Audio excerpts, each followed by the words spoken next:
welcome to another high-powered episode of the High Voltage Live Show. I'm your host, Willie Snyder from NEC Question, coming to you live from the Mile High City in Denver, Colorado. And I'm joined by my awesome co-host, Mr. King James Stallcup, over there in Big Sky, Longhorn Country, Texas, giving old hook 'em horns. And it's really awesome that we can do these every week. It's a lot of fun. And the first, I want to start out by saying, rest in peace, Ozzy, but he did want to give a message for us to start out our show. Let the madness begin! Thanks, Ozzy. Appreciate it, but rest in peace, Ozzy. Be missed. And the other big news that's awesome is we have football tonight. So let's hear from Chris Farley. Are you ready for some football? I know I am. I know I'm ready for some football. So that's pretty awesome. And I see King James has his link up in there, so that's awesome. You guys go check out the Stallcup Electrical Education Learning Management System. Getting better every day. You might not even recognize it if you don't go in there for a couple days. Looks like we already have David Engelhardt, Hey, David. Mr. E, Electrical Wizardry in the house. Been there, done that, just like any other day. I agree, sir. I 100% agree. And looks like it's still Shark Week again, trying to steal those victories from King James. Yeah. Oh, man. I can't believe he got you on that last minute one. That's right. What's it on this week? NFL records. Oh, good. All right, I like that. Yeah, it'll be easy. You'll know every single one of these ones. I don't know about that, but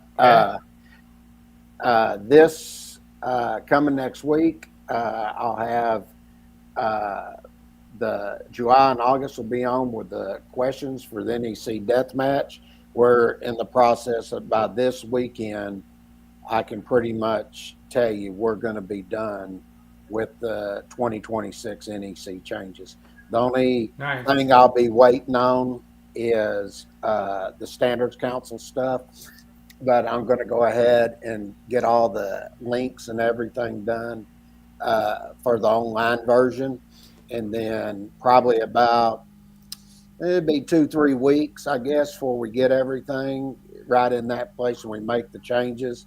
That the files will be sent over to Builder's Bookstore, and then they'll be getting ready to do the print copy if you want a print copy instead of the online. So what was the publisher's reactions because we were with them for the last couple days, huh? They're amazed. They Nice.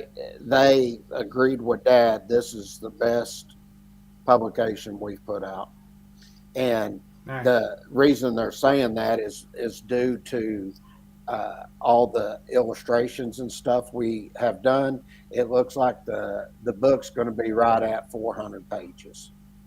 So it's not a small one. And I want to tell everybody that I've been going through this and I've had to spend a lot of time in chapter 7. And I Poor didn't. David, man. He wants that $1,000, man. He wants your wallet, man. He's already got his hand in there trying to get that $1,000. I'm trying, but this code change is really. I'm gonna tell you, I've written the last 5 code changes. This is the hardest code change I've been through, and the reason is there's a lot of articles that have moved. They've added a whole lot of new articles. You know, it's just like when we were doing the topic of the week. There was all the high voltage has been added at the end of chapter 2, and then there's another one that was added in 305 for the wiring methods. Now, and then for the overcurrent protection, they added the 245. So the reason I'm telling you that there's a lot of stuff that has taken place here. So, you know, yeah, you're cool, David, man. We really like you coming joining us, man. It's awesome to have you participate. I appreciate everybody being patient with, because I'm telling you, this has really pushed my limits. And what I wanted to say is I thought we were going to be wrapping it up. And then I got to chapter 7. Holy crap, is all I can say. There's a lot of stuff. I think we had 3 or 4 changes in 700, and 2 or 3 each, and 701, 2. I think we had 1 in 705 for that article. But where it really gets into it, it's going to start in article 720, and then it goes 722, 723, 724. But what you're going to see is a whole lot of new articles that have come in. Now, they've taken a lot of the existing articles that were there, but the other thing that they've done, which you won't see many changes in Chapter 8 at all, because everything, a lot of the information that was in Chapter 8 has now been moved to Chapter 7. So I'm telling you, they've got their own parts in all these new articles they're redoing. So what we're doing is we combine some of the parts, but basically we're going through each part, and then we'll have an illustration. We kept the substantiation the same because that's what they did, no matter how you look at the article. But if there's a change that took place in there, that's the one we're going to highlight and draw the illustration for. But it doesn't really look like there was hardly any changes, just moving everything over. So y'all are going to have to, I'm going to tell you, you better get a code change book to know what the hell took place this cycle, because, I mean, it's just like looking at Article 220 is now Article 120. I mean, it's just stuff like that. I don't get that. That's weird. I don't understand that one. We spent a lot of time going through this publication. I haven't even added up how many we've done, but we've done a ton of things. And we just wanted to make sure that when you get this publication, you know, you're going to be looking at 400 pages. I would assume the competition is probably going to be around 150, 200 pages tops, if they're even at that.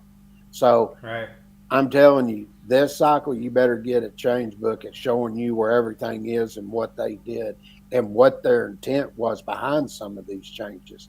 Because there's some changes that took place. I mean, I'm sitting reading, I'm like, God dang, man. And what it looks like to me, and I could be wrong, but it looks like some of the stuff that they did, that they're prepping it to get ready for the 2029 when they change it all up. That's what it looks like to me. If they're able to do that. Yeah, if they do. I don't know. But I'm just telling everybody.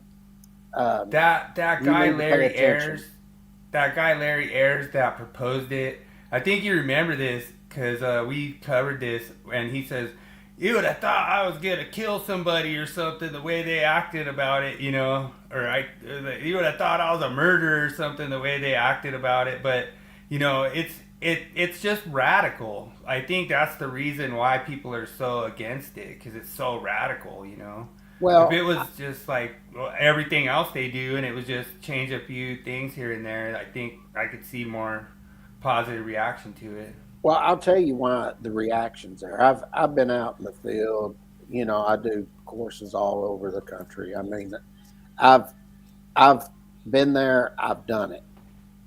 But gotta love the new technology requiring the new codes. How is cyber security coming on? Well, basically, when they're getting into the cyber security and everything, it's getting into all these different limited energy circuits is what it's really getting into. And they've done a lot with class 1, 2, 3, and class 4. And matter of fact, we got one where we're talking about the class 4 circuits and everything as it relates to your emergency system there. This is why I'm telling you, y'all better get a publication, you know, knows what the hell they're talking about, because there's a lot that has taken place, and that's a good question, because most of it is focusing around the limited energy systems when you're getting into cybersecurity and all that. Now, I mean, some of it, like when you look at it, David, I did a building where I installed all their lighting control. And like, if they didn't have some kind of cybersecurity on it, I could just go up there with my phone and I could shut all their lights off in their building. You know, so it's getting to be like a serious kind of thing where they don't want their lights just getting shut off randomly while they're all working, you know. And the whole thing is like, I'm not a hacker or anything. I just knew I could do it because I had the app on my phone, you know. But the whole thing is that a lot of that's all locked out now, and that's where that cybersecurity comes in for that kind of thing. Yeah, we even, I've got an illustration. I went in, I had to go look these products up, and then I drew all the products so you'd know what you were looking at. But we had one where you were talking about interconnected systems, and it gets in to where it talks about class 4 circuits. And that there was two that was the main part, is where you have a standalone transmitter, and then you have one. I'm sorry, you had the. I think about this the way they did that. It was a. So wasn't class 4 new for the 2023? Yeah, or was it in the 2020? I thought it was new for the 2023. Yeah. So what they did, they have this transmitter that where you come from the panel, and then from that transmitter you go over and you pick up a receiver. Okay. Gotcha. Now, okay. The interesting part about this is there's going to be one that's a standalone receiver, and then like you were talking about the lighting, you'll have a standalone receiver that's going to the lighting units, but also they have the lighting units that actually have the receiver at the lighting fixture. So you could have a standalone or have a receiver that's in the equipment itself that's picking up the signals. So these are things that y'all are going to have to pay real close attention to. And I went ahead, I drew all that stuff, but you are going to see as you get into this and you start looking at all these different class circuits, that class 4 is a very big one now. They're really starting to push on it. So y'all are going to pay real close attention, get you a publication that's showing you exactly what the heck's going on. All right, so I have a special treat for you, King James, tonight.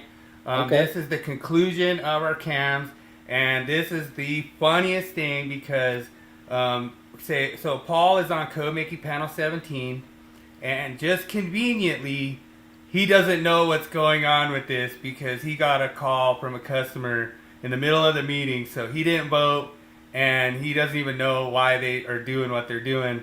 But it's really funny. Like, I think you'll understand when you hear it. We'll go through this. Just let me know if you want me to stop.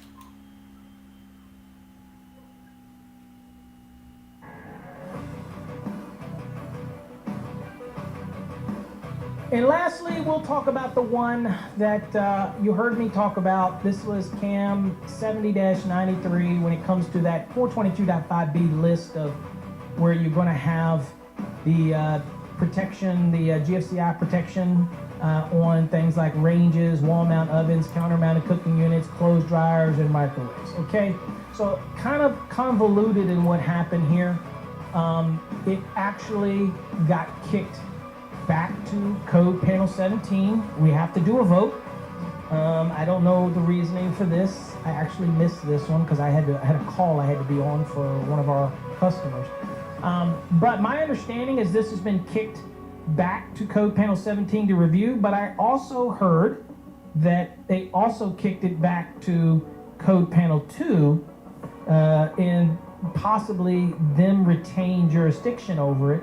And if it does, one of the things that's always a problem is if 210.8D says that you have to supply these branch circuits with GFCI protection, then it really doesn't matter what we say in 422.5, does it? Because if it's in one place and it's not in the other, then it's always going to be an issue where the AHJ is going to say, well, it's right here in 210.8.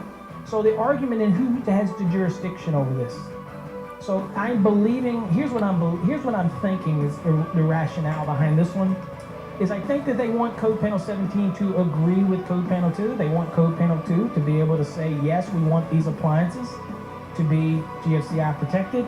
And I don't believe, I still believe there's compatibility issues. I still believe that UL 943 is a ways away from getting us guaranteed non-compatibility issues. And so I can't really forecast right now where that's going to go. So right now you just have to assume that you're going to have to protect those locations. Obviously you're in the 2023, you're going to have to provide GFCI protection to those things. You're going to have to provide them to the ranges, wall-mounted ovens, counter-mounted cooking units, clothes dryers. First of all, let me say this, Paul. You don't know what the hell you're talking about, because if you look, you're talking about these dishwasher ranges and all this other stuff. Guess what? That's not in 210.8D anymore. All of that's been taken out. Okay, and when you go look at 210.8D, where does it refer you to now?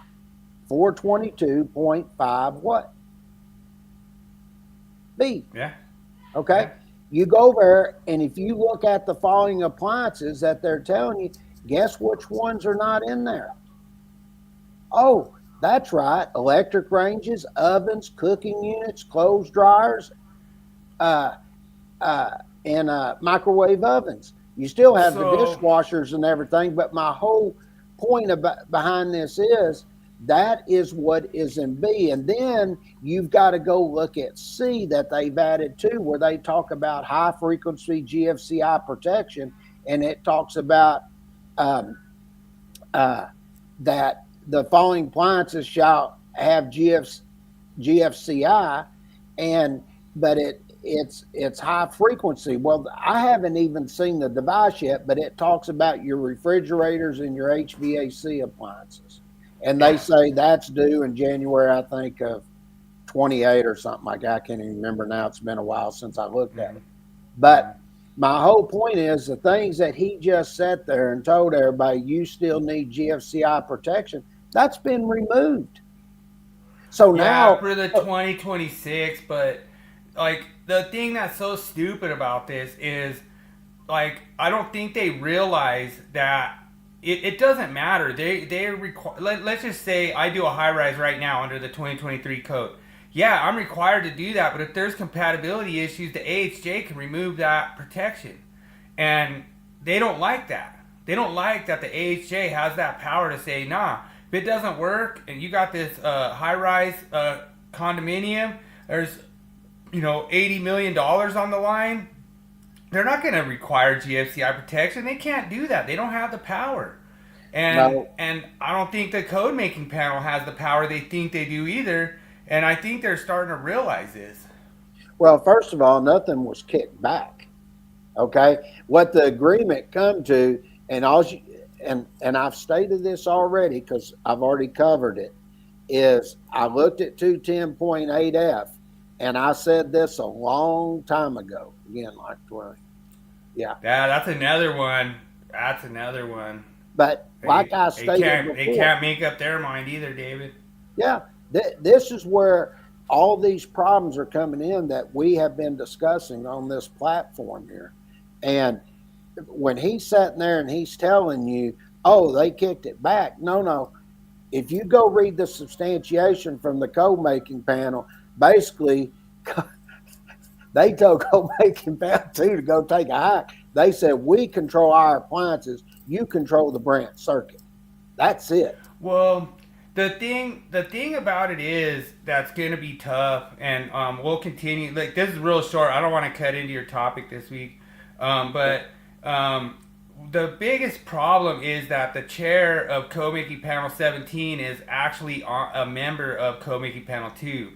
So he's kind of going back and forth a little bit, but you'll hear what Paul says. Like, to me, he's on the complete different side of the fence than all the other times what he was saying about 210.8F and my controversial 625.54B. So we'll keep rolling with this. Wave ovens, you're just going to have to do it until we get this all sorted out. Okay? And I expect Code Panel 17 to have to vote here in the next couple weeks on this. I would think, based on the chair who submitted a letter that they believe that there is significant compatibility issues, and we cannot get the answers from any individuals that are on UL 943 when it comes to GFCI and what it's going to be. We don't know when it's going to be published. So Code Panel 17 has a problem with putting things into the code where we know that there's issues. Whereas Code Panel 2, which obviously a lot of the manufacturers of these devices sit on, they're like, no problem. It needs to be there. I don't know if they're ignoring the compatibility issues. They just don't want to acknowledge them. I don't know. But we know there's issues because, look, we have very knowledgeable people that sit on these panels. And on 17, we have some individuals that are on those task groups that are working on UL 943, and they say they're not ready yet. They're not there yet. There's still the issues of this potential compatibility issue. But the people on Code Panel 2 say, no, we're manufacturers, we can handle this. We know we got the breakers that'll do this, or the devices that'll do this. But for some reason, that information is not making it to us at 17 with any validation. So again, where are we at on this one? We still are going to get a vote. Code Panel 17 members, coding members are going to vote and see how that shakes out. And then it's hard to say what's going to happen in Code Panel 2, whether they're going to retain that or not. But we'll keep you posted. All right, folks. So it's really stupid because it's like the whole reason that he went out there to Vegas was for this one thing, to represent Code Panel 5 and Code Panel 17. That was the whole reason he went there, and he doesn't even know what's going on with it. He's like, yeah, I don't know, really. I'm just going to make a podcast and talk about it, you know? It's like, dude, like, that's the whole reason they sent you there. And oh, yeah, we'll keep you posted. Well, that was the whole reason you went out there, was to keep us posted on, like, he's like, oh, I wasn't there. I wasn't in there. I didn't vote. You know, like, what? That's your whole reason you're there. Like, tell your customer, like, hey, call me back later or something. I didn't get that. That blew me away. This is what gets me. It goes back to, like I said, when it first started. You have no deaths. Anything that's taking place, you just have manufacturers, which he pretty much just stated, on code making panel 2 that produce these devices that want them devices in there. That we got the devices, they'll work, but yet they wasn't working like we said they wasn't when it first started, and they didn't have the technical merit to do it. You know, it brings up, just like you called me the other night, and you were saying, you got to hear this. And you were telling me about a 400 amp breaker, and it was being fed with a 500 kc mill. Can you do it? And I said, hell yeah. Yeah, so it was UL 489, and so what happened was Tommy D made a chart based on UL 489 and all their testing, and there was discrepancies, and there was like 3 areas of discrepancy where the conductor was below the ampacity of the overcurrent device. Okay. I want to answer this. All right. Mm-hmm. And just like Bill Collins, I said, yeah, you can do that. And he said, and it was even in the manufacturer's recommendations, you could do that. You just couldn't exceed 380 amps, but you could go up to a 400 amp disconnect. And I'm going to prove this to you one more time. Anybody that has been on this podcast, you'll remember we started this at, I think it was this year, wasn't it? First year. I went through and I broke down and did all the calculations to help prep you for your masters. Oh, and no, that was last year. You started January. January of 2024. If you guys go back, like if you guys are prepping for your journeymans, go back to January 2024. We did it all the way till like July, I think. Yeah. So I gave an example, and I was talking about how to use 240.4B. And I said, when you calculate and do your amperage, and I gave an example, I said, let's say you calculate a load and come up with 58 amps. Okay, now, if you go look at table 240.6A, the next size overcurrent device above that, 60 amps. But if I go look at table 310.16 in the 75 degree C column, and I come down and pick up the next wire size above that, it's a number 6, which is good for 65 amps. And I said, you have the option here. You can protect the load at 60 amps, or you can protect the conductor, because in parentheses right after that, it goes in and it tells you can protect the conductor, which would be 70 amps. Now, Tommy Dimitrovich, you need to watch this video because I'm going to teach you. And this goes back to exactly the things I was saying. You get certain people on the code making panels. Yes, they're good at things they do. But when they come out and they start telling you something's wrong here, there was nothing wrong. He just didn't know the code and the application of the code and how it's applied as it pertains to the overcurrent protection device. So because the UL 498 cannot violate the NEC. Yeah, and that's why I want to get into this. So if I calculate the load, say I come up 370 amps. The next size above that, when you look at table 310.16 in the 75 degree C column, you come down, the next size above that's 380 amps, which is a 500 case mil. So now I can protect that conductor and that load at 400 amps. Now, why would I be able to do that? Why would you could go to the next standard size? Yeah. Why would the manufacturer's instructions state that's okay? Well, pay attention, Tom. When you go and look, they write those UL standards, and they use industry professionals to help them do this. And they went back and looked at the code, and 240.4b allows me to protect that conductor. Therefore, for your own device that you're saying it's not right, the industry that developed the ANSI standards and test methods in order to determine if that was okay for that breaker was based on the National Electrical Code. Now, this goes back once again to what I'm saying. You've had these guys out there. I wish Jeremy was here and Ted Fritz, all them guys telling you this is wrong, and that the code overrides it.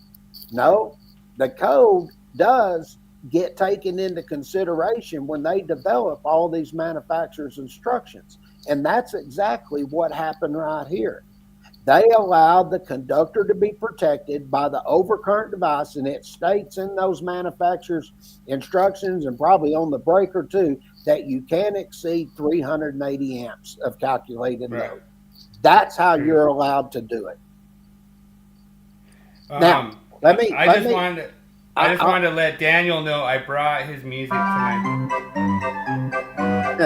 You know, Daniel's the one that told me I had to have that in my arsenal.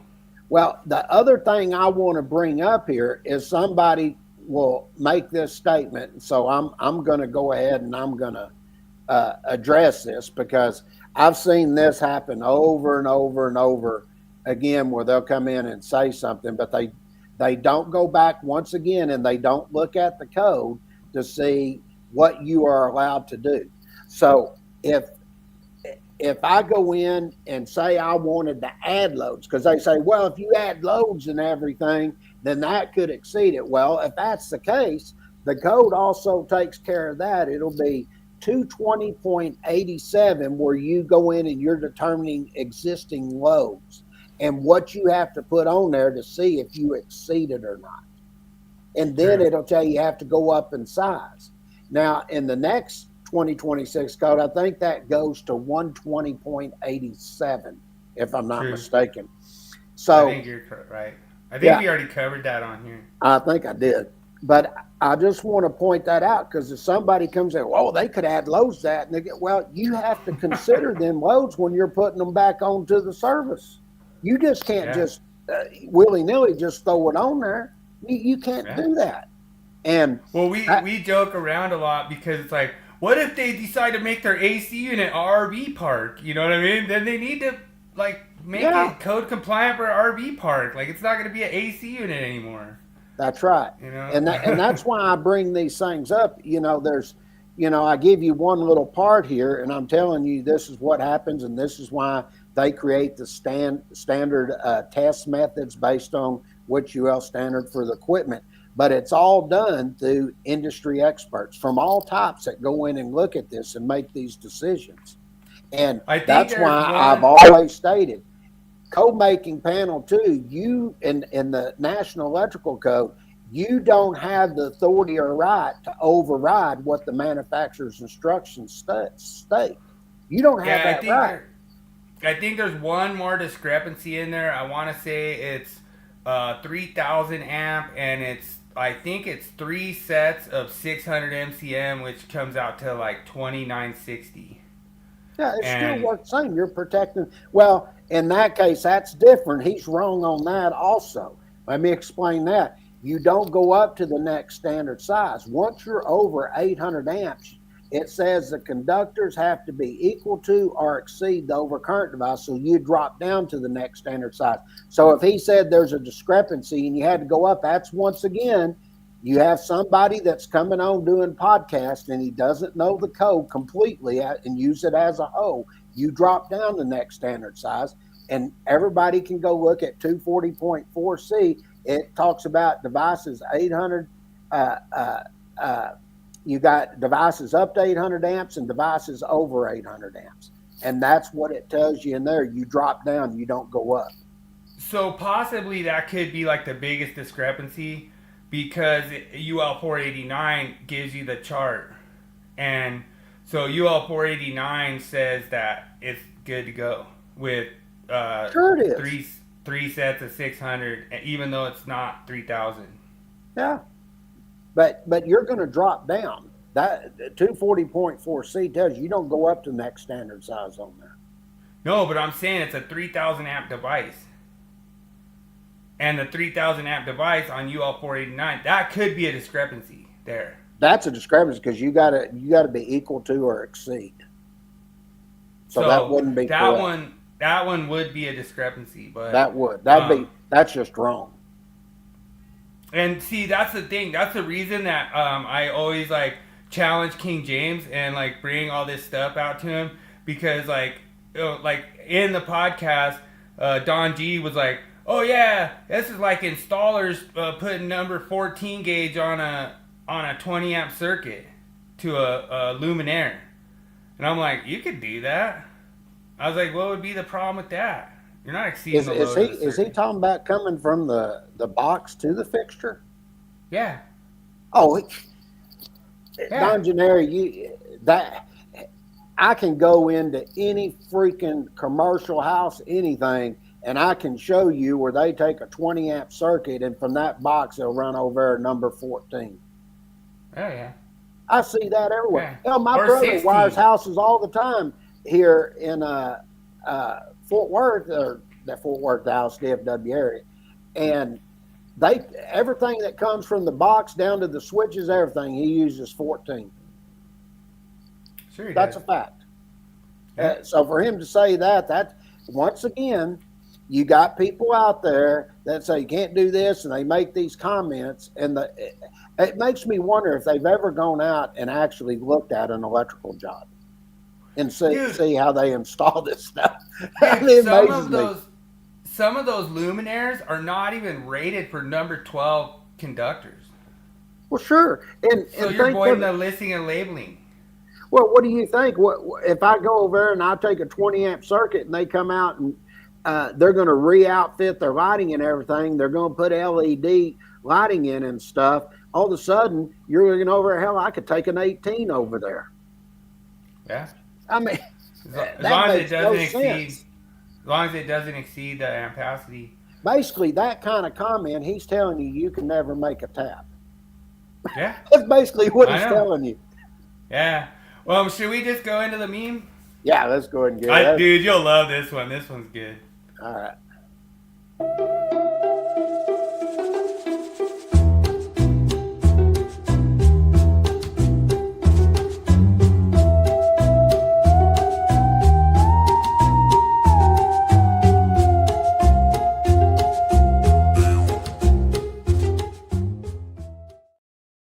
Once my car's charged, I'm out of here.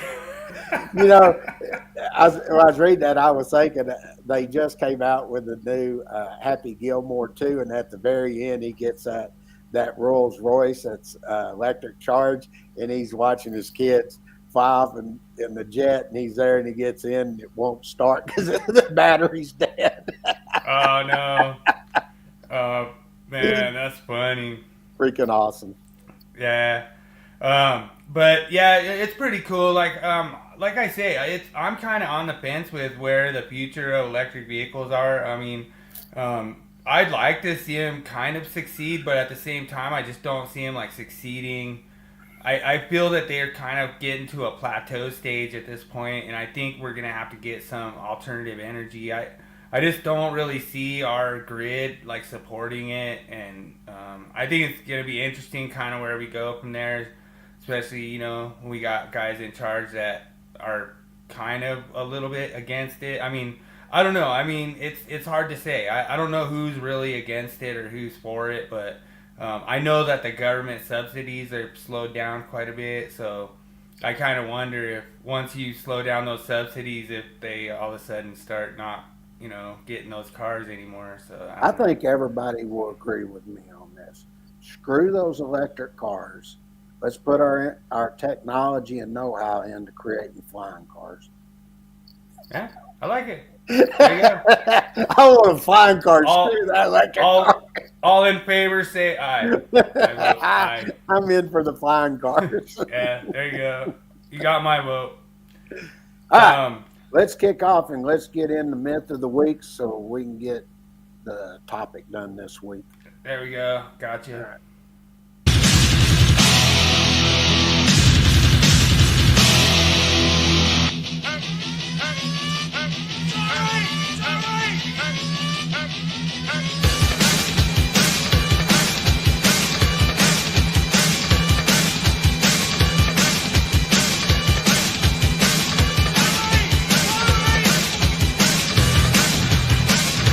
It's time for Myth of the Week.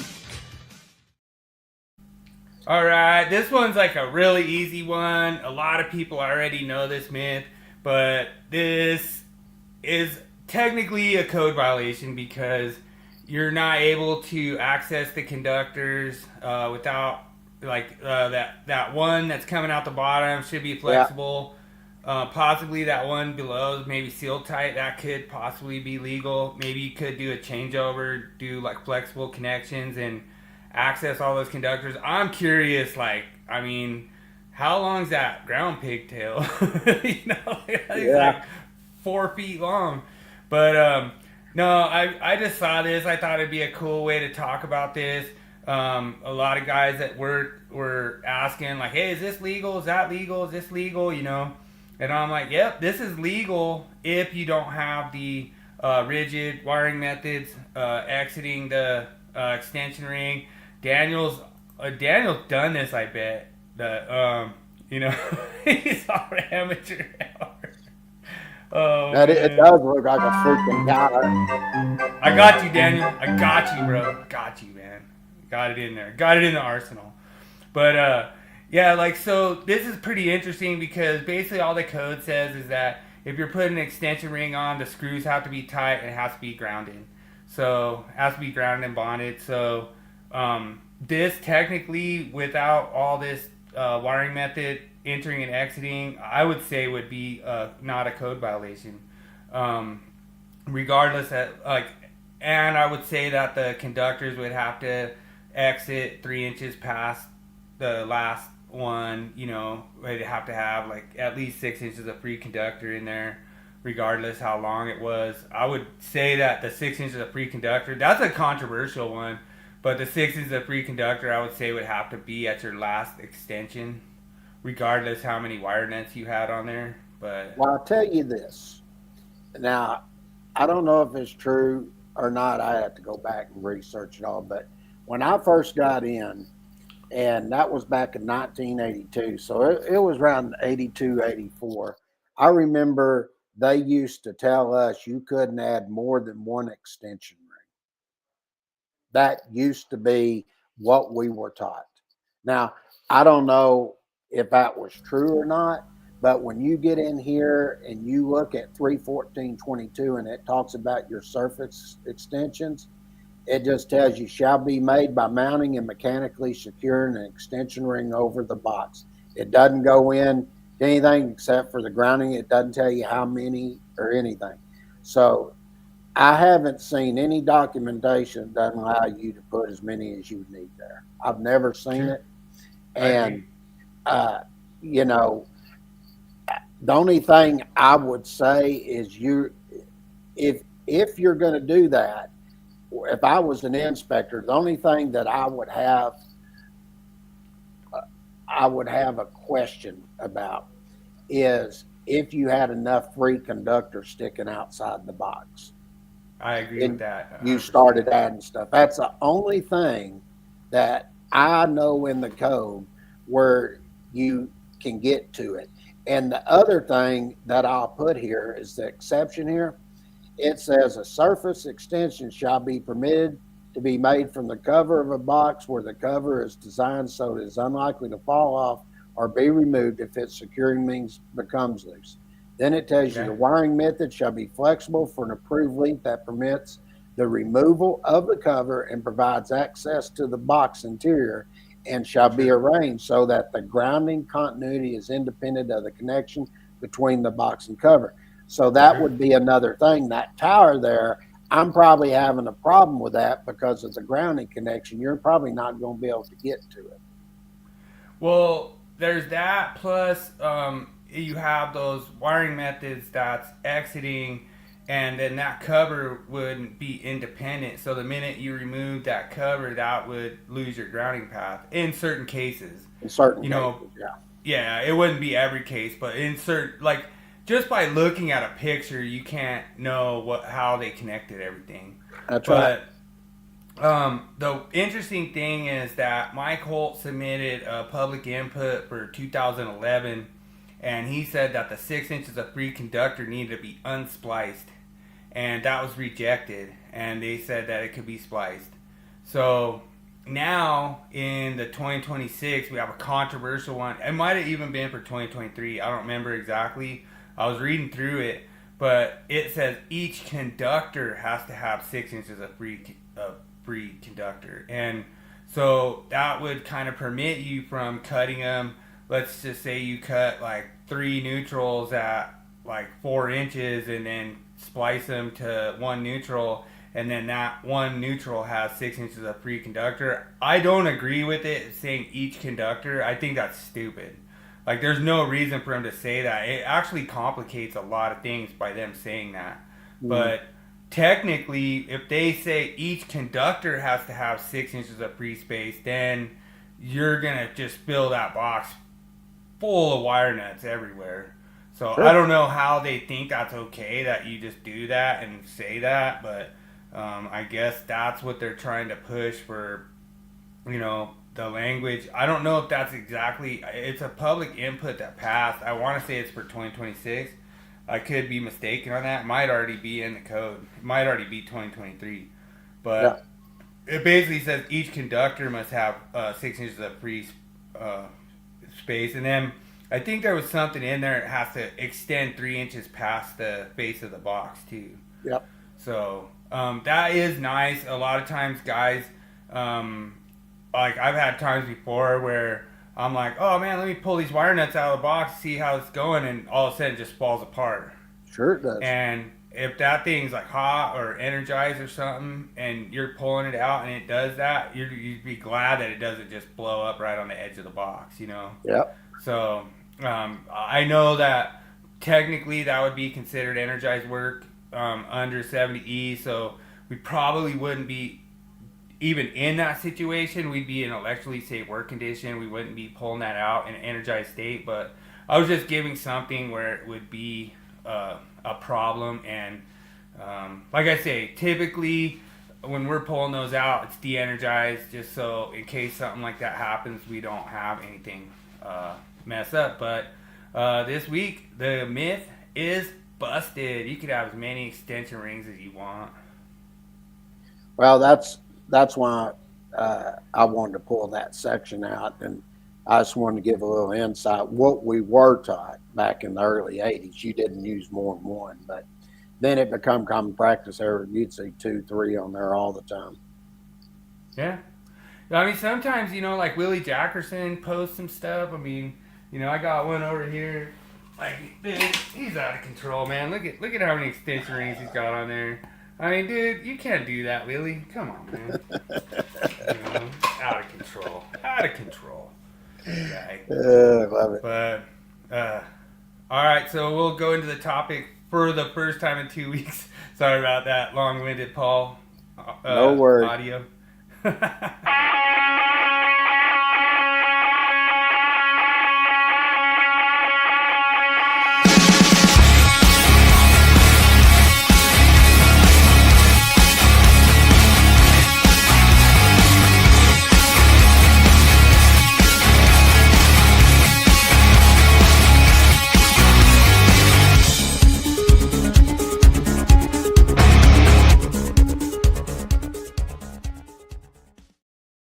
All right. The one thing that you're going to see in this one is we're going to get where we're wrapping up. And this is where there's a lot about the listing and labeling of equipment and reconditioning.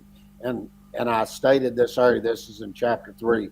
Chapter 3, that of everything in chapter 3, that's the main change. Now, there were a couple other changes here and there, and y'all have seen us point those out as we've gone through this, but this one here was to get to where we wrap the rest of this up so I can get into chapter 4. And we'll right about 1st of September, mid-September, we'll be wrapping this up. And what you'll see here, this is where they get into this high density polyethylene conduit, HDPE, and they're basically coming in talking about this, and it's basically telling you it can't be reconditioned, period. Okay? And you're going to see a lot of this about these wiring methods. That one's really interesting because that HDPE, I did run into it before where you are permitted to use PVC fittings on it. Mm-hmm. And to me, it was weird because it was just a little bit off on the trade size, but it still fit okay. It still made a pretty good seal. So I found that interesting. It kind of aligned with the trade size. Another thing that you'll see, and I put this in with all of these, and I reference section 110.20 because when you read there, it indicates that equipment is permitted to be reconditioned, but unless otherwise permitted. This is why they've got to have this in these wiring method and material articles. The one thing I don't want anybody doing is going out and reconditioning outlets. If I find out anybody's going out reconditioning a point on the wiring system where current is taken to feed utilization equipment, we're going to have problems because we brought that up also.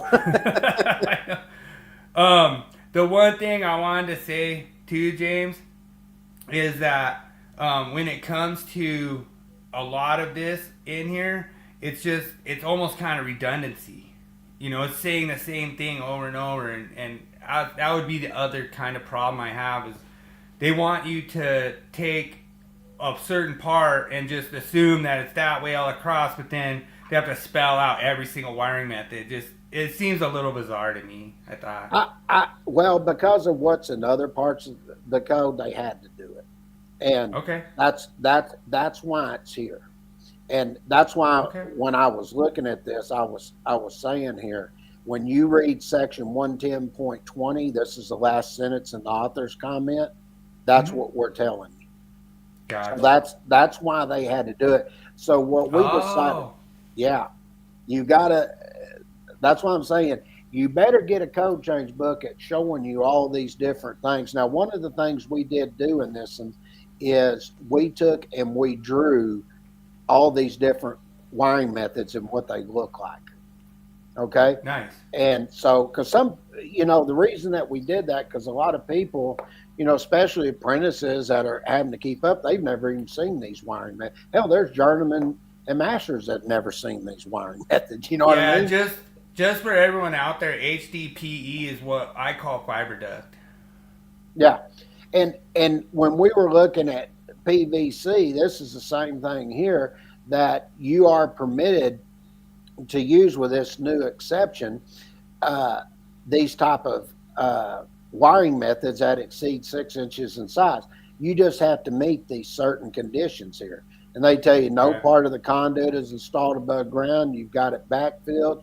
The conduit does not enter through any of the hazardous classified locations, whether well, in this case, it's for class 1, zone 012. That's your European type Right. classification. And then they get in and talk about not exceeding, your percentage fills. So same thing that we had with PVC. And then when you Right. get here, you get in and you look at your non-metallic underground conduit, the same thing. It's not permitted. You can't recondition it. The same thing here. You get into they call it RTRC, but it's your reinforced thermosetting resin conduit. And the way that conduit looks, it's black and it's got a little red line in it. Yeah. I had to go look this stuff up. I was like, hell, I mean, I've been doing it a long time. Some of it I haven't. Yeah. And then you got your liquid type flexible non-metallic conduit. Same thing here. It's not permitted to be reconditioned. The same thing here when you're dealing with your electrical non-metallic tubing. Okay? So you can see I'm just doing the same thing over and over. They're talking about your auxiliary gutters. You can't recondition those. You come in here, you pick up this Mylar wrap busways and powder coated busways. Guess what? You can't recondition it. Okay. Yeah, I mean, some of that stuff is like just like a no-brainer. Like, I mean, you wouldn't try that. I mean, I know Willie's tried it before. Willie Jackerson, he's just out of control. But like a lot of the reason, just to kind of emphasize this whole 6-inch thing, I don't really see them doing too much 6-inch EMT, but they are doing a bunch of 6-inch fiber duct. And the nice part about that 6-inch fiber duct is you could pull a bunch of them Smurf tubes through there. Sure You you can pull can. as many as you want, and it's smooth. It glides right through there. It's just pulling like a wire. Yeah. And that and to me, I'm glad they did this because Yeah. there was some confusion, and it was all based on 110.20. That's why it had to be done. So they've added Okay. all these different wiring methods. They got your cable bus here; it can't be reconditioned, and then you pick up your cellular concrete 4 raceways. Tells you can't do those. It tells you same thing here for your metal 4 raceways. You got your metal wireways, can't do it there. And then you got your non-metallic wireways. And you can see I'm just flipping through this. This is all, and believe me, this is the biggest change. It's in chapter 3. There's nothing else. Right. Multi-outlet assemblies, you can't do that. You can't do it for your strut type channel raceways. And then they got their surface metal raceways, and we're almost wrapped up here. Then you got your surface non-metallic raceways, and then you got your cable trays. Okay. Right. And then you come in and you pick up some changes that they did here. They did this for your cable tray installation where you have access. They've added some exceptions here, but they made this revision to clarify what is the minimum dimensions, and they also included any types of special permissions for smaller requirements where it deals with and relaxing those requirements as it pertains to industrial locations. Right. Okay. So very simple stuff, nothing major there. We just needed to get through that. And now y'all are going to start. That's chapter 3? That's chapter 3. That's it. Boom, baby. Now, Dude, it feels like forever. When did we start the code change thing? January? oh no, not this one. We were doing something else back then. This was When did we start the code change? March? we did the first revision after June or July last year, and then I think we started about May that we started going over the final changes that had happened all the way into the second revision. So now we've gotten through the second. Now we're in the second revision, and I will have one, and it won't take me long to do it. But this weekend, I went through all the global changes, and all the global changes. I think I have 22 or 23 global changes that I'll be finishing it up with and telling you what they did. But I'm going to do that in conjunction with what was voted on the General Floor Assembly and what the Standards Council does. So Okay. that'll be the very last one I do. Okay. No, that's cool, dude. That's pretty awesome. Love it. Should we go to tool? Yeah, we can go to tool.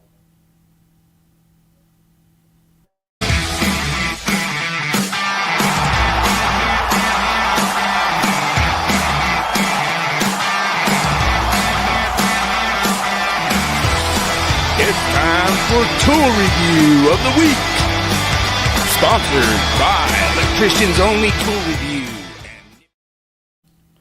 Alright, so this tool this week, it kind of comes into some areas that were like having storm damage and stuff, and kind of aligns with Tabitha. Go check out Ask the Lady Electrical Inspectors podcast. She talks about storm damage.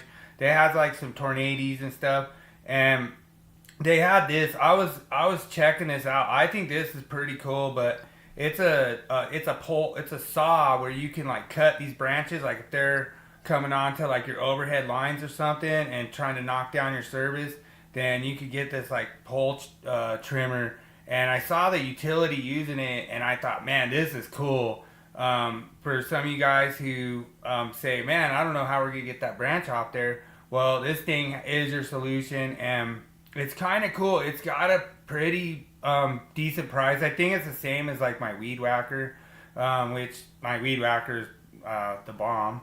But you know, the thing is that it's kind of cool. Like if you come into like some of these storm damaged areas, this is a kind of a nice tool to have on your truck. Like if you're just trying to get those limbs free of those conductors and try to get your mast like reattached to the house or whatever may be happening. I thought this was kind of cool to have. Like I wouldn't mind having one of these in case I ran into one of those situations. I had one time where like the squirrels were going along and they were chewing on one of the conductors. I don't know how they weren't getting blasted, but they weren't grounded, I guess. So they were chewing on one of the phases of the utility mast, and what happened was the minute a tree branch hit it, it broke it killed their phase. And so what would happen, and it was weird, is sometimes it would trip the main too, but a wind would come up and the branch would just barely touch it, and then it would kill their whole building. Like it would kill their single phase. So they would only have essentially one phase. And so there was like a bunch of stuff that quit working, you know? Mm-hmm. And sometimes they'd even trip the main. So I'm like, man, I'm going around, I'm looking, and like, dude, there was like so much messed up stuff. Like, it was like an automotive shop. And I mean, they were like running over cords and pulling outlets out of the wall and like all kinds of stuff that I'm like, I can't have this, you know? And so I'm trying to find it, and finally I pulled up one day in my service truck and I'm like, man, I gotta find this problem. And I just like kind of looked up, and I seen a little bit of arcing every time that branch would just barely touch the overhead. Mm-hmm. And so it would have been nice to have something like this where I could just, you know, cut it out of the way, get it immobilized out of the way of the conductor, and then I went ahead and just spliced it with like an inline splice and rubber taped it, and they were all back good to go. But I wished I would have had one of these back then, because it would have made it so much easier. I think what I ended up doing was like taking something and like tying the branch to where it couldn't touch it while I did the splice. Yeah. And then I just let it touch it again after I already spliced it, you know. But Okay.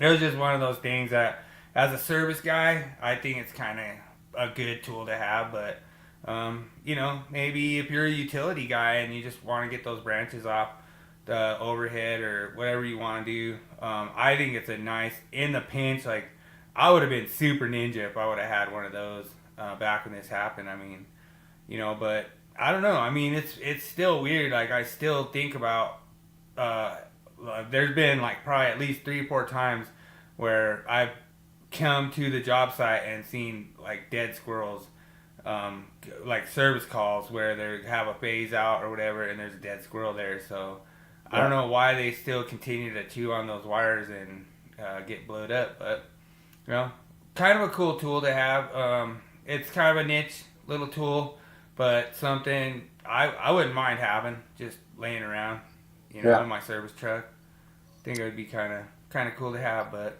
especially there in Texas, they get the tornadoes all the time over there in Texas. You gotta like get that pole saw out, cut down King James's branches, and get his internet on so we can do the podcast. But Correct. we're gonna go to Willie Quiz. Yeah. Cue her up.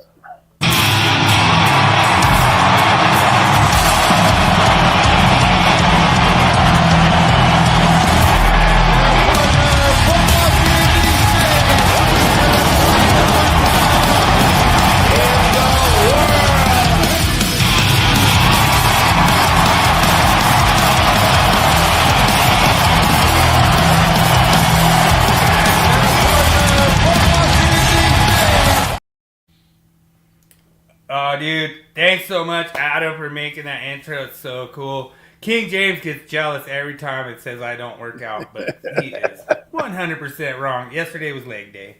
All right, so question number 1. This is the Willie Quiz, easiest quiz on social media. You'll see it's easy. All right, question number 1. Which player holds the record for the longest punt in NFL history? Is it A, Ray Guy? Is it B, Steve O'Neal? Is it C, Shane Leckler? Is it D, Pat McAfee? Or is it E, George Blanda? Good luck, everyone.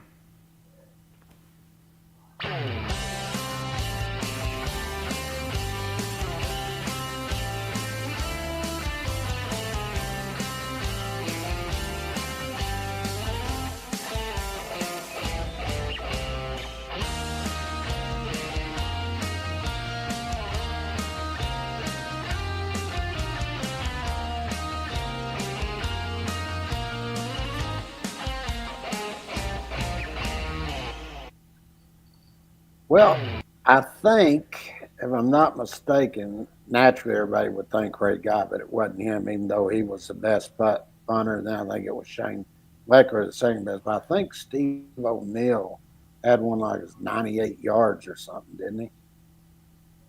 I'll go Steve O'Neal. I think it's Steve O'Neal. I want to see if I have the right sound effect in here.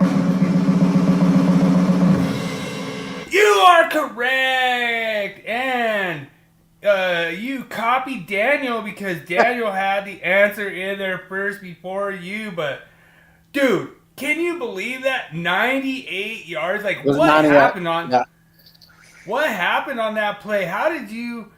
Like, so you're punting from your own end zone or something, and then you kick like a 70-yard punt, and then it like goes over their head and then goes backwards, and then they like down it on like the 8 or something.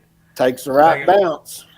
I don't know. I can't believe I don't even see that record even being beaten. Like that was when I saw that I was like, oh yeah, that's a good one. I remember talking about it one time. I think it was John Madden that was talking about on one of the podcasts one time, and he was talking. Somebody had kicked a long punt, and I think he goes, "Yeah, he won't ever beat that 98 by Steve O'Neal." I was like, yeah, I remember that. Dude, I told you it was easy. I told you it's gonna be easy. All right. Who is the only player in NFL history to record a touchdown of rushing, receiving, passing, kick return, and punt return types in the same season? Was it A, Deion Sanders? Was it B, Gale Sayers? Was it C, Walter Payton? Was it D, Timmy Brown? Or was it E, Rocket Ishmael? Good luck, everyone.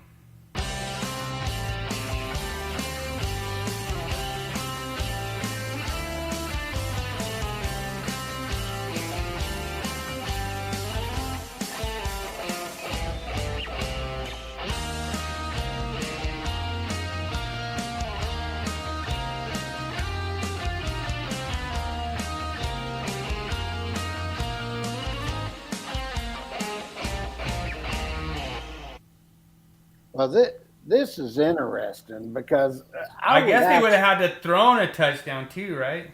Yeah, I was I was thinking about this. I remember there was a guy, Moore or somebody like that, back in the 40s, I thought was the only one. The only one I can think of on there that might have done that's Deion Sanders.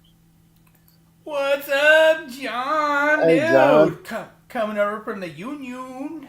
I'm What's gonna up, go with Union Deion. boy? I'm not Deion. 100%. It was him or Ishmael or the two I was thinking about. Ooh, DJ goes Gale Sayers. Oh man, dude. Oh man. We have a tight one here. I thought Gale man. Sayers, all he really did was running back. Yeah, I think he had maybe some receiving a little bit. Maybe like, receiving. I don't remember him being a kick returner and punt returner. I know Deion was, and I know he returned those two, and I know damn good and well he's probably done a reverse, and I definitely know he had receiving. The only one I wasn't sure of was passing, and that's why I was thinking Rocket Ishmael. He returned kicks, punts. That's why my two spots went to A&E, but I think Deion's the one, so I'm gonna go with A. Yeah. So Rocket Ishmael for 100% had a kick return and a punt return in the same game. Yeah, I know he did. You know what I mean? That's what I'm saying. And I think he had a receiving touchdown too, but I don't think he passed. I don't think he threw for a touchdown. Well, that's why I was saying that I was looking at A&E and I was thinking, well, I know those two damn sure had a kick return, punt return, and I would assume they had a rushing and receiving. Then it just comes down to who threw the pass. I'm gonna go with Deion. Yeah, it's funny because my brother thinks it's Rocket Ishmael. I talked to him last night, and he's like, "Yeah, I think it's Rocket." And Those were my two questions. answer is D, the only Tim Brown, best Really? ever in history, number one pick, 1963. Tim Brown. So yeah, he's the only one that's ever done it. So I was born then. I didn't know that one. Okay. yeah, all right. It's still easy. I broke we it still down. Got a tie game. We still got a tie game. Daniel still could come ahead here. All right. Which quarterback once threw 7 interceptions in a single game and still won? Was it A, Brett Favre? Was it B, Joe Namath? Was it C, George Blanda? Was it D, Vinny Testaverde? Or E, John Elway? Good luck, everyone.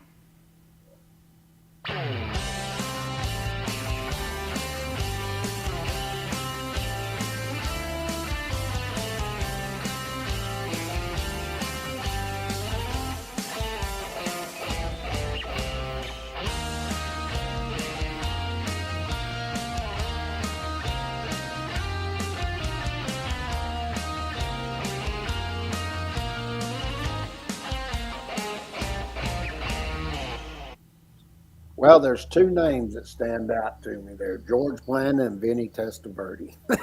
Vinny Testaverde and George Blanda, they threw a shit ton of Dude, Vinny threw 8 interceptions and lost. But Mhm. no, I don't know. Maybe, like, I know Vinny, like, wasn't he a Heisman? Yeah. Wasn't he a Heisman Trophy winner? He had a long career in the NFL, too. Yeah. Boy, he threw George Blanda threw a ton, too. God dang, that's between those two. Oh, dude, Daniel's challenging you with a Brett Favre. Ooh, dude, Brett Favre did throw a lot of picks, though. He didn't throw as many as George and Vinny. No, George and Vinny threw a ton. That's true. Yeah, That's I true. think George Blanda I think holds Brett the season Favre- single record for most interceptions in a season. Who, Vinny?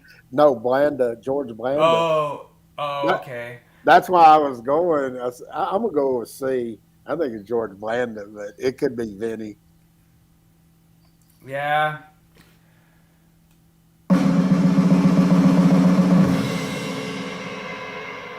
King James takes the lead with the correct answer. George Blanda scored threw 7 interceptions and still won the game. So Daniel is coming from behind this week at question number 3. It is going to be tough for him to challenge King James, but there is still 2 questions left. There is still opportunity for Daniel to tie and take the victory out of the sweet victory out of King James' mouth this week. All right, question number 4. What is the record for the most field goals made in a single game, and who holds it? A, 7, Adam Vinatieri. B, 8, Rob Benjaria. C, 9, Justin Tucker. D, 8, Matt Prater. Or E, 7, Jason Elam.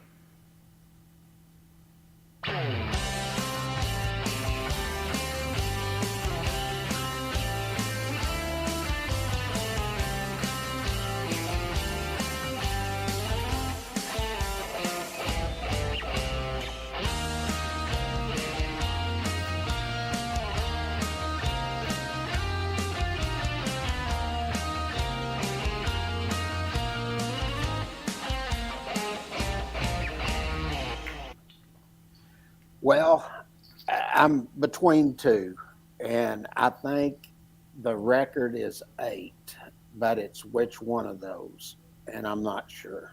I think. Dude, I 8, think Matt Prater was a kicker for the Broncos. was he? Yeah. And I think the Broncos kick a lot of field goals, too. I'm flip a coin. But then Jason Elam, too. Like, I don't know. All right, I landed on B. I'll go Rob Baronis. I don't even know who the hell that is, but I think 8 is the number that was kicked, if I'm not mistaken. So you're going to copy Daniel. And if you're copying Daniel,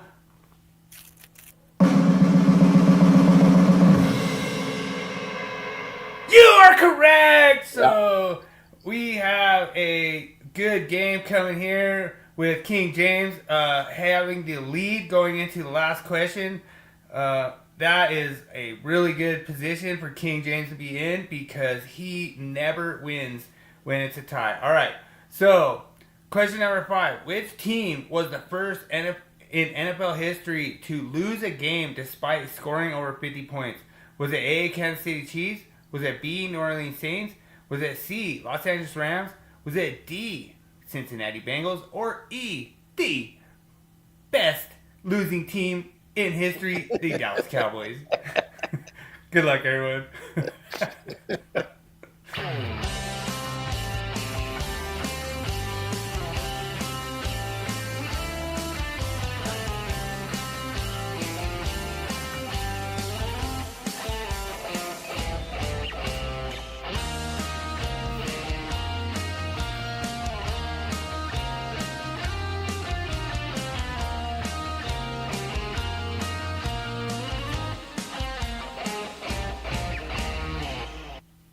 Well, this is an interesting one because Ooh, Daniel right away goes Chiefs. that's who I was going first with.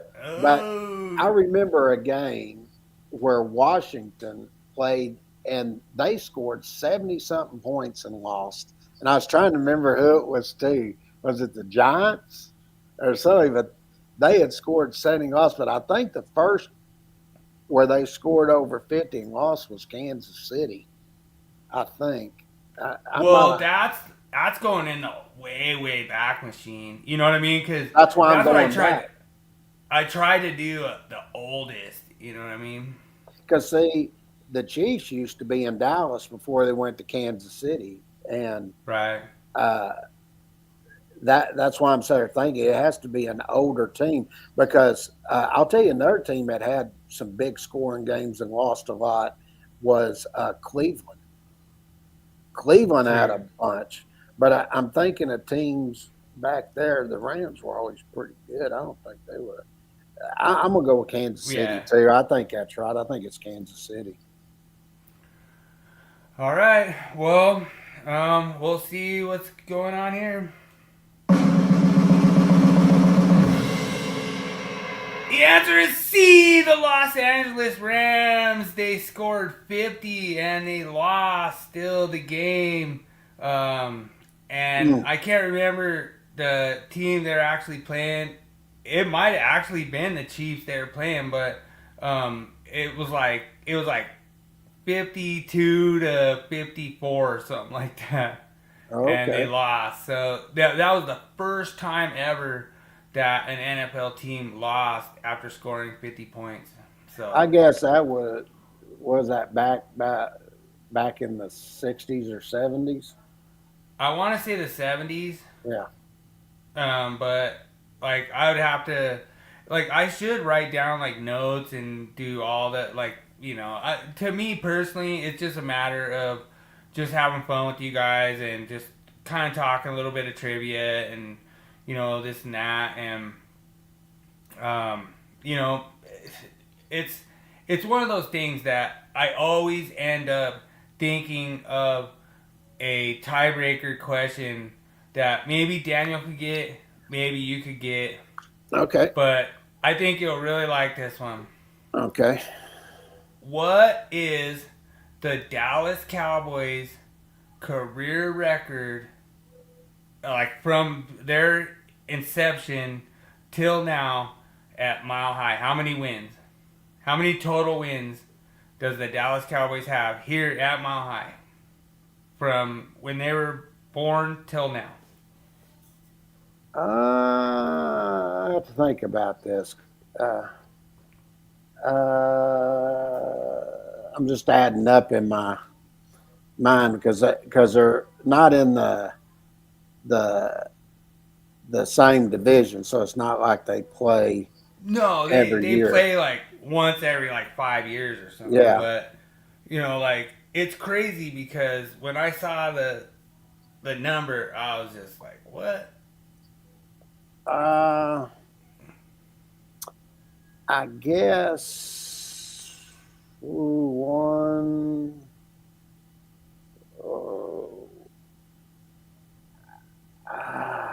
It's not double digits. Yeah, So I didn't think you don't it have to was. worry about that.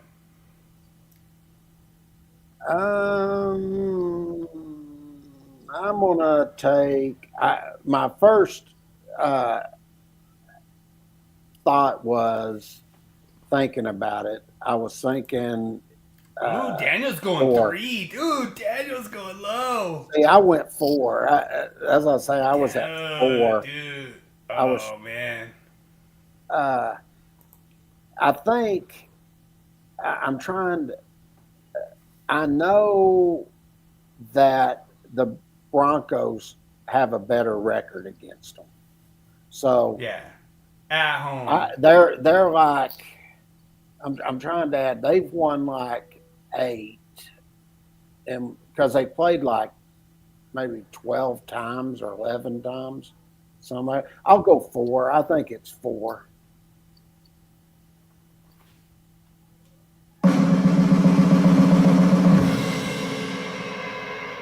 Congratulations, King James gets the win. The first time he gets a solid win forever. It is exactly 4-9, and I was close.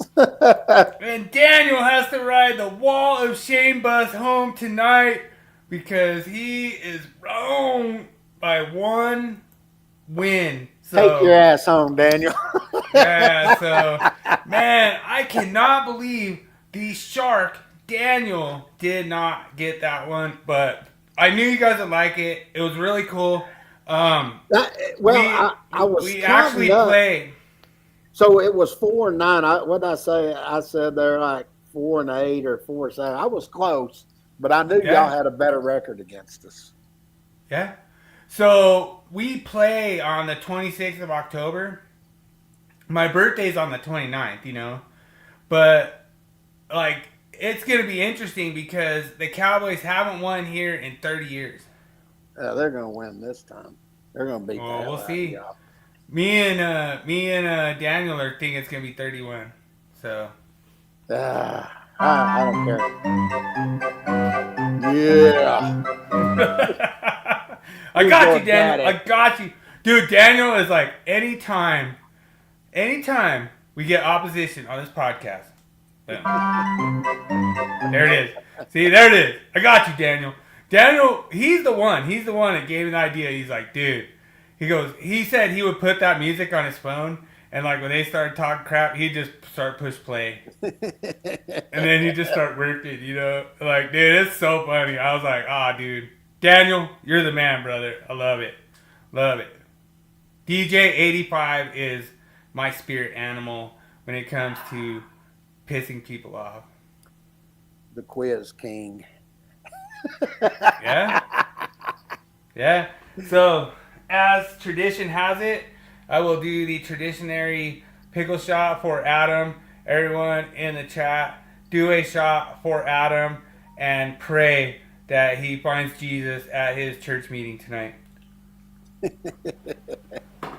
Because he doesn't know how to pronounce Jesus, but no. It was funny because he like reads these Bible stories like in Genesis and stuff, and he doesn't know how to pronounce all the words. So he's sitting there just horribly mispronouncing things, you know? But it's still cool. It's still cool to like read the Bible, whatever, you know? And he goes, some says they mispronounce the Bible. And I was like, maybe you should have a class on not reading the Bible, but pronouncing the Bible, you know? Yeah. And it was funny because I went on his podcast last night, and I was like, Adam, please forgive me for my comments of saying you don't pronounce the Bible correctly. You know, it was just funny. He's like, "No, that's cool. It's funny." But it's really fun when we have like social media people out here, and we can just joke around with each other and just make fun of each other. And it's like nobody takes it to heart. Nobody's like, "Oh man." Like, I love mispronouncing things, you know, like whatever, you know. I know nobody's gonna come to me and be like, you said they wrong or something weird, you know. It's like, whatever. You need to tell him the next time he's on there, tell him, say, I read the King James Version. He'll probably die laughing. Dude, it's KJB. KJB. So we're gonna have to get you like a freaking abbreviation, you know. KJB up in here, you know. But here at 1st September, there's going to be the KJV version of the code coming out. There you go. I like it, dude. 100%. They can't handle it because it hasn't happened in like 1,500 years, you know. So. You know, man, that's freaking dude, hilarious. just like the definition of outlet never changed it.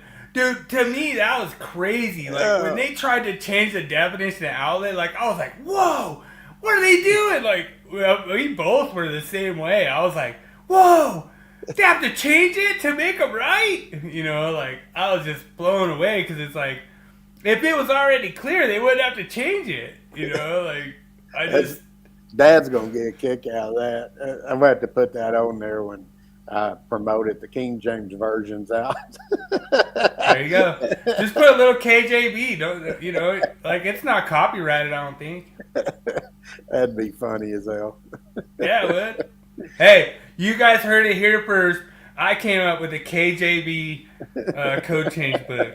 So you heard it here first. Cape of Colorado, invented by a badass in Colorado. So you guys heard it Bible here of electrical code. There you go. See? You guys are taking me for granted. I want my check in the mail. Tell your dad one of these checks in the mail. All right? You know, like, it's all good. Dude, I love your dad. Like the amount of things that your pops has taught me is just beyond belief.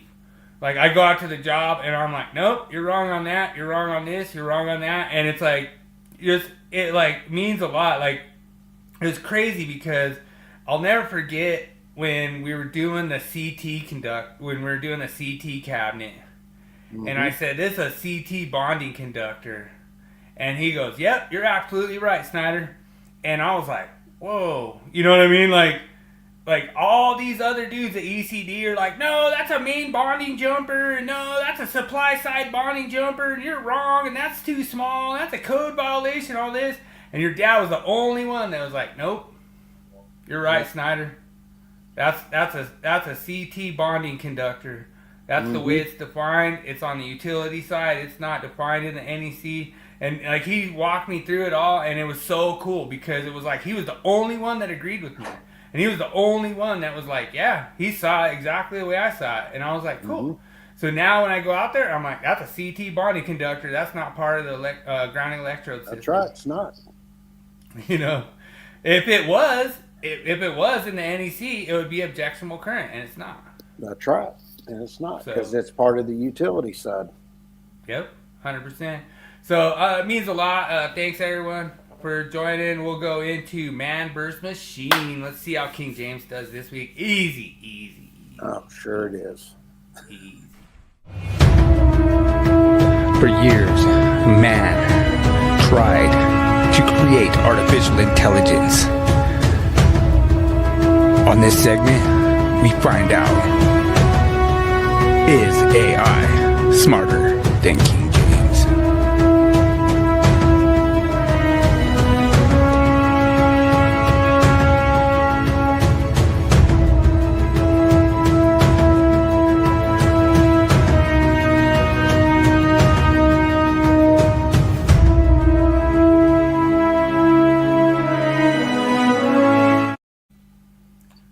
So this week it's really easy. I know you know all these by memory, so it should be no problem for you. Support for yeah, this is going to be in a table 300.19. Yeah. I hate when you give me these. Well, no, it should be. You should know what page it's on. This one, Which page it's on in your head. well, I don't know the page, but I do know it's table 300.19. Yes, sir. So I'll guess here, but I'm definitely going to have to go look this up to be sure when I do Chat GPT. So I would assume I'm trying to go off memory here. You got me really thinking about this one. So I'm guessing that ChatGTP has a leg up on you because they could just directly access the table. So I was trying to kind of give ChatGTP a kind of an advantage on this one, but I don't know. ChatGTP could still get it wrong. I don't know. You know, I was at 50 to 40 feet. I can't remember. I You want to know. flip your Hillary Clinton coin? I know it goes from like 350 to 500, then it goes 500 to 750. So I think it goes at that. I think because I think in that table, I think the last one was 30. So and the last one that you go to is over 750. So Yeah. that would take me up 30, 40. Because it's could have gone 20 foot. I can't remember. I'll go 50 foot. I think it's 50. It's 40 or 50, but I'll go 50.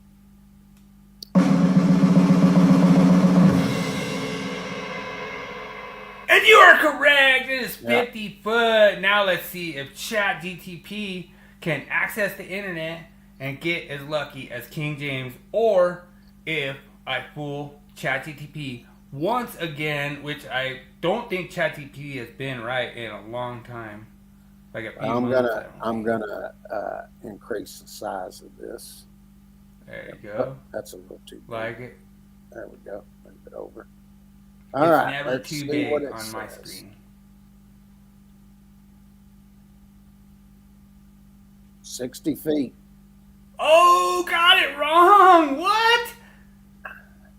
Oh All my right. goodness. Oh, should we go to Link and look at the table?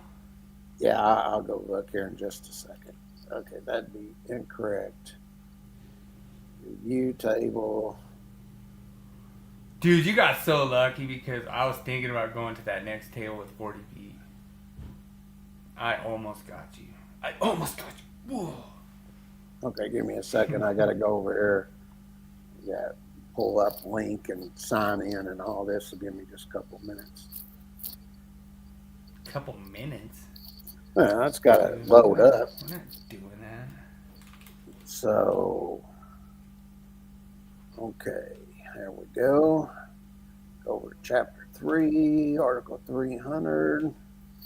down the right side here, left side, pick up supporting conductors and vertical raceways. Come down to, I was exactly right on the conductor size and everything. I thought I was. Okay, so, yep, says 50 foot. So, all right.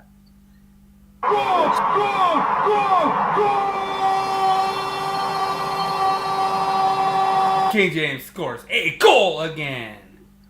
That's awesome, bro. Dude, I'm telling you, freaking 115-4 is not a bad record, dude.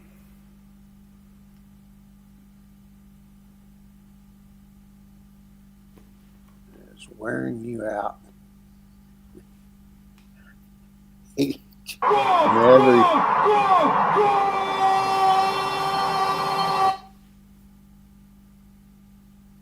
That's funny. All right, let's see what it says. It's funny how ChatGPT knows about us.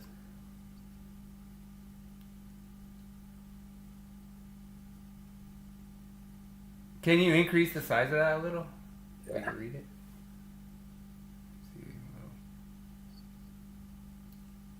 That's funny. Keep me holding that high standard King James style. Nice. Dude, I'm telling you, we're big shots now. You know? Okay, Big shots. Got it. All right. Dude, the thing that's so funny is when I first posted it, I went copied and pasted it, and it got it right. And it said the table, it said everything, and I was like, cool, let's see if it gets it right live. And the thing that's weird is I don't understand why it gets it wrong. Like, it's almost like it's relying on my memory of my, because I'm always teaching it. I'm always like, oh, it's this code, it's this code, it's this code, Mm-hmm. So I kind of backed off, and I don't correct it. Like, when I go ask it the question, I just let it roll. But it's funny that I got it wrong because, my brother's like, oh, ChatGPT never gets it wrong. It's like, well, obviously it did this week, but I don't think ChatGPT's got one right in months. It's been a while. But once again, man crushes machine, man. Machine crush. Machine crush. The thing is, this segment, the reason I want to do it is they say AI's taking over our jobs. Ain't taking King James' job. Nope. Ain't taking my job. Because we got to know these codes and know what the correct answer is. And AI is getting crushed every week. So man versus machine, I think it's 42-2. Or so. It's really I think AI's got maybe 3 or 4 right. But yeah. You got a lot more than 4 right. So I'm in the 98 percentile, 99. So that ain't too bad. Dude, it's pretty badass. We actually been doing this question for a long time. 3 years. And the thing was that I was trying to just kind of test King James off the cuff without having a code book, and it helps me too, it helps me remember stuff too. But I got you 4 times, and the thing was I'm so proud of the 4 times I got you, because I didn't think I'd get you those 4 times, But what it was really funny cool. is every one of them, it's something, a table or some crap, you have to remember this one. and I just one of the 2, it's always the one I missed. It was the second one. And I was like, no, it's all right. So. Yeah, well, you're always right on your second answer, but it's really cool. You're such a good sport when it comes to this. It's so much fun doing it. Like I say, I have to kind of search high and low to find something that I feel is going to fool King James, and I try to kind of make it a little bit easy because I know all the guys that follow us, I've had journeymen come up to me and they're like, dude, that question was so good. You know what I mean? And they're like, it was easy, but you had to know where to look for it, That's right. And I always tell all the people that are trying to pass and get their journeymans, you should be able to answer it in less than 5 minutes. Yeah. And the thing is, if you can't answer it in less than 5 minutes, you don't know where to find it. Don't even try to answer it. Just move on to the next one. Mm-hmm. You know, and the thing is that I want to practice what I preach. When I went to take my journeyman's license in 2001, I'll never forget it. Everyone says, do not get yourself freaked out. You know, like there could be some questions that's going to freak you out. Don't freak out, you know. And a lot of the apprentices that I worked with throughout the years in the trade, they say, I love being an electrician. I hate the freak out. Because the minute you get in that freak out mode, you've lost your edge. You're done. You're thrown to the vultures. At that point, you're freaking out. You can't freak out. When you're an electrician, you always have to maintain control. You always have to maintain knowledge. You always have to say, well, this is true, but this can't be true, you know? Mm-hmm. And so the question was, and I know I've told you this before, it says, what type of cable is not permitted for use in a poultry plant? You know? And I instantly freaked out. Question number one, I'm instantly freaking out. I'm like, oh my God, poultry plant, oh man, where's that in the code? You know, like I thought I knew everything about where everything was in the code. And I'm like, poultry plant, where's poultry plant? Oh my goodness, you know. And so I started just like, okay, you gotta calm down, you know, and you have to get your composure, and you have to just go back to the fundamentals of just skip the question, go to the next one, you know? Right. And so I did that, and what happened was I started plugging in puzzle pieces, and I started making things click, you know? So what happened was then I went to the next one. It's like, what's a minimum support for EMT? And I was like, 3 foot. You know, what's this and that? I was like, okay, boom. I started knowing them, and I started doing good. And once you start doing that on the test, on the exam, you start feeling good about yourself because you're plugging in the answers. You're starting to do good. You're starting to get them together. You're starting to get something that's making sense.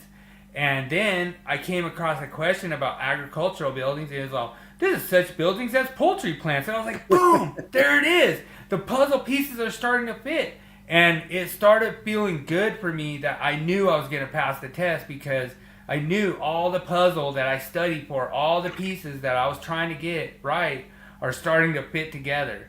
And I was just like, yes, yes, yes, yes, yes, you know? Mm-hmm. And so, yeah, and dude, Daniel's right, man. It's called hair on fire, dude. And dude, Daniel's told me that before. And dude, I hate the hair on fire when it comes to like managers and people that are in charge of companies, and they're sitting there like, what's up with this? Who's working on that? What's this? Oh, hey, is this getting done? Hey, oh, it's over here. Hey, you know, and it's like, dude, that's freaking what I call hair on fire. Like, you have to have a solid approach to, like, do you want him to work on that or do you want him to work on that? You can't point 2 different directions and have the same guy work on that. Mm-hmm. You point that direction, he's going to work on that. You point that direction, he's going to work on that. Which is more important, you know? Dude, Daniel's right. It was funny because they started doing that. We had this job that went into crunch time, and everyone started running around hair on fire, you know? Sure. It doesn't do anything. It doesn't help the job. Everyone's just running around with hair on fire, you know? I mean, it doesn't make anything better. Dude, these guys are sitting there running around with hair on fire, and they're all, Bill, where's your crew? Where's your crew? And I'm like, my crew's gone. They left. Like, they only worked 8. You know what I mean? Like, I don't have a crew. Like, why are you saying, where's my crew? Like, your hair is purely on fire right now, and I don't have a crew. So, get your crew on this. My crew is not here, so whatever, you know, like, yep. I'm more than happy to do that task for you if my crew was here, but they're not. They're gone, so whatever. I mean, I don't have a crew. Like, right. You could have given me a crew.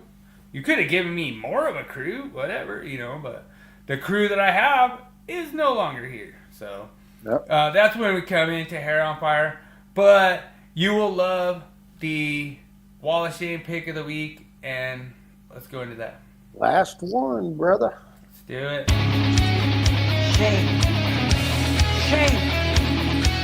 Shame. Shame.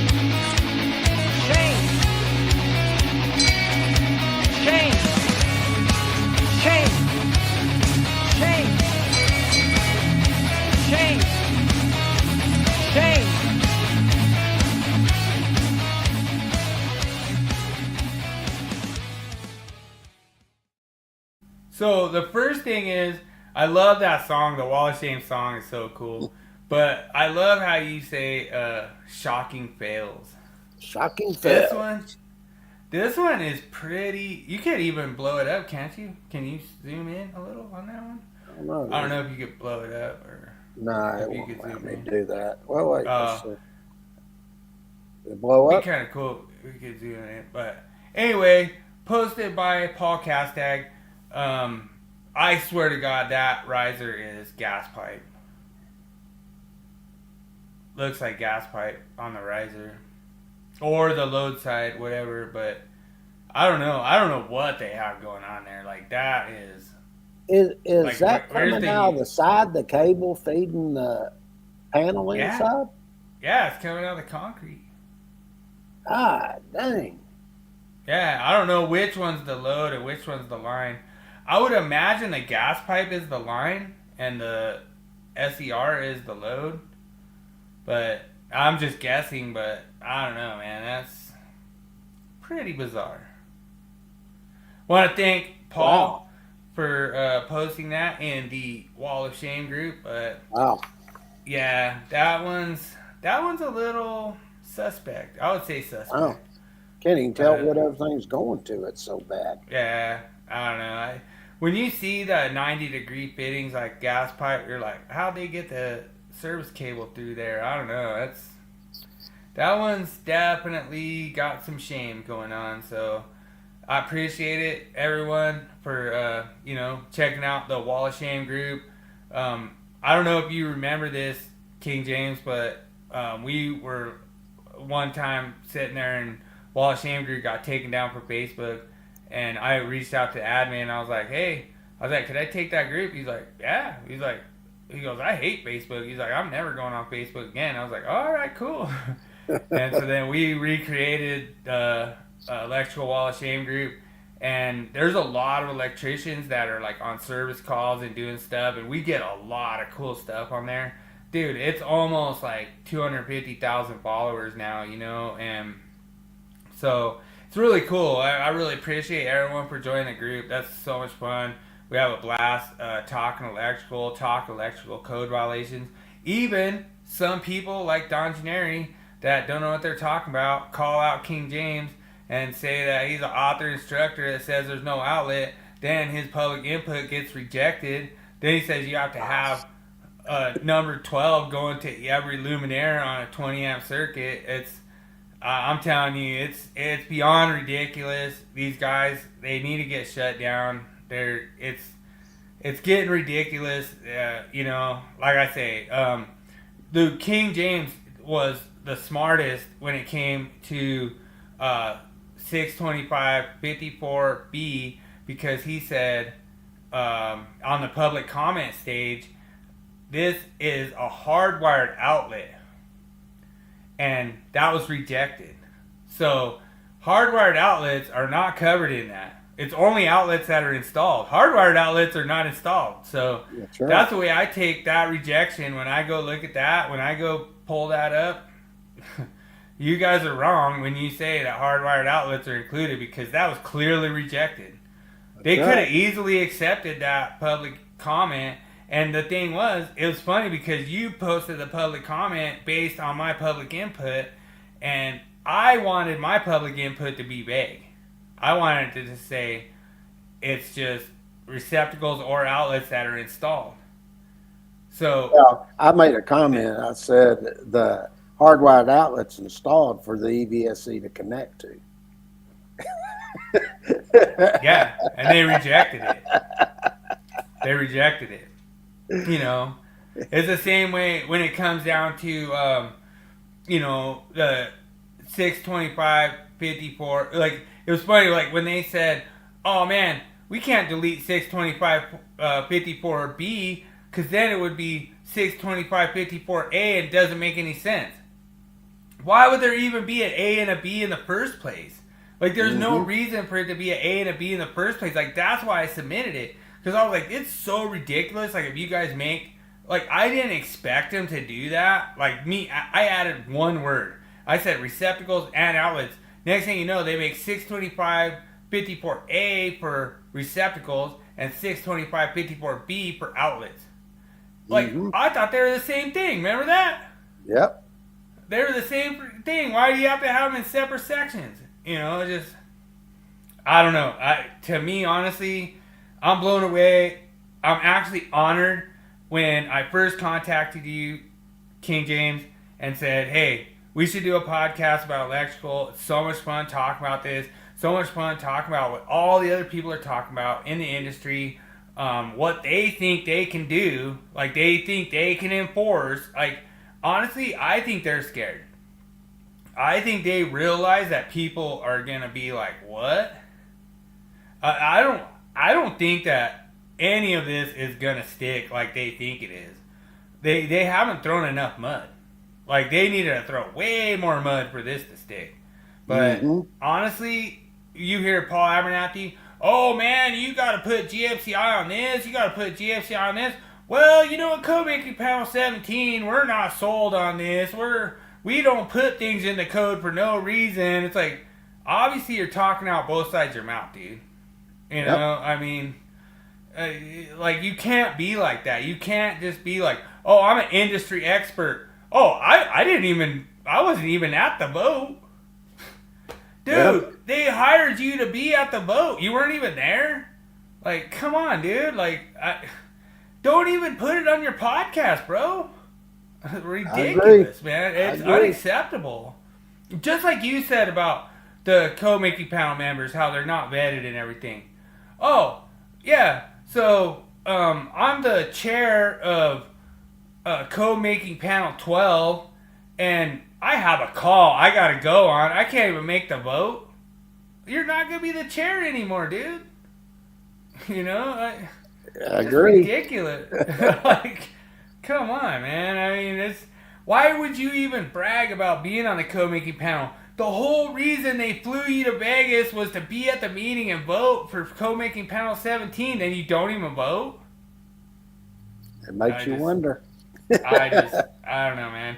Just like what you said, they don't vet good enough, and I agree with you. I think that there's a lot of the Code Making Panel members that need to be vetted better, and, you know, like, maybe say, hey, you know, maybe we get old King James over there to Vegas, and I guarantee they didn't want King James over there. Dude, you know why they don't want you over there? Because I'll tell them the truth. Well, yeah. But now, come to find out, Paul is not in McKinney, Texas anymore. He's back in Virginia. Oh, really? Now you have to go to Virginia if you want to tell. Like, so now you have to drive like 1,000 miles to go tell him that he's wrong. So, you know, you can't just go to McKinney, Texas anymore. So I'm just letting you know. I don't know. I mean, you know, he called you out, said come up to McKinney, and then I know you probably didn't go up to McKinney or anything, but, you know, maybe he might have thought you might have, and then, you know, he just went back to Virginia. So I don't know. It makes sense why people are much more happier around here now. Yeah, see? That's what I'm saying. You got rid of, like, dude, maybe Oklahoma is the one sucking now instead of Paul. I don't know. Maybe it's the Oklahoma Sooners. I don't know. You know? Shit. It makes you think. I mean, I don't want to, you know, diss on Oklahoma Sooners too much. I think they're a decent college team, but, you know, maybe their program maybe sucks more than Paul. I don't know. Just saying, maybe. It could possible. Could be a possibility. But I really appreciate everyone joining. Thanks, Daniel. Thanks, John.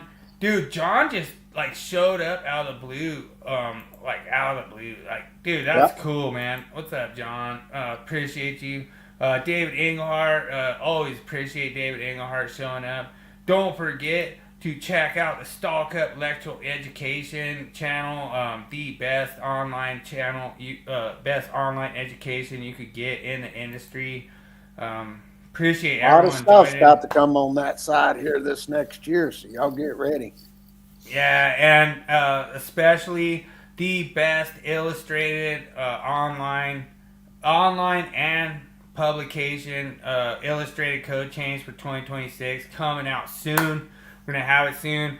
Don't forget, I will be the first one to have a free copy. King James promised me that.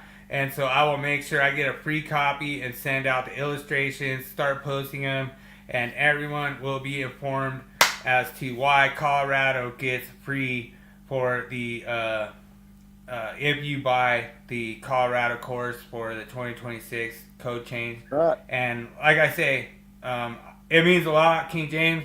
You're the man. Appreciate everyone. And as always, remember, have an easy day. I guess we're out. Right. Everybody have a good one. We'll see y'all next Thursday.